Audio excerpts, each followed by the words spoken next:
All right, before we leave you today, a personal perspective about 2018. It was the best of times and the worst of times, as it always is.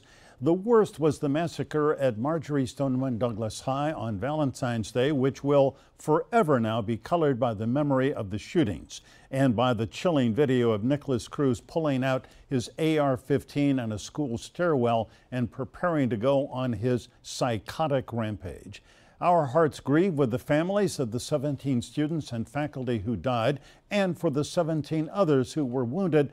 For everyone who was really on campus that day, their lives were forever changed, and my anger continues to mount the more we learn about the red flags that were waving for years around the shooter, and yet no one stepped in, took definitive action to help him, separate him, stop him from this monstrous act. So many bear responsibility, and as far as I can tell, no one has yet been held fully accountable, including the shooter.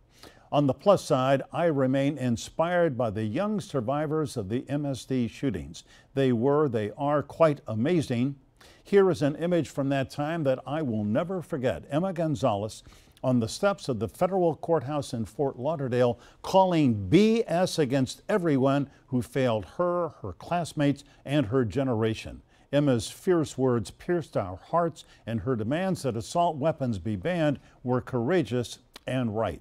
I say, if you want an assault rifle, join the military. The founders were not thinking of the AR-15 when they passed the Second Amendment. They were thinking of single-fire pistols and muskets citizens could own to form a well-regulated militia to use against an oppressive government. Well, our Congress is now that oppressive government when it comes to gun reform. Poll after poll shows most Americans, including most gun owners, do not object to wider background checks or to a ban on fast-firing, high-velocity semi-automatic assault rifles.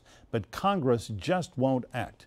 One death by gunfire is a tragedy. 43,000 is a statistic, and that is how many Americans were killed or wounded by gunfire in 2018. The 17 who died at Stoneman Douglas and the 17 more who were wounded, they were our friends and neighbors, our sons and daughters. We can honor them by demanding that assault rifles, like the one used to murder them, be banned. And I call BS against any member of Congress who thinks otherwise.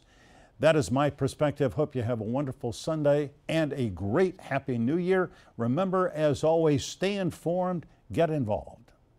We'll see you next Sunday.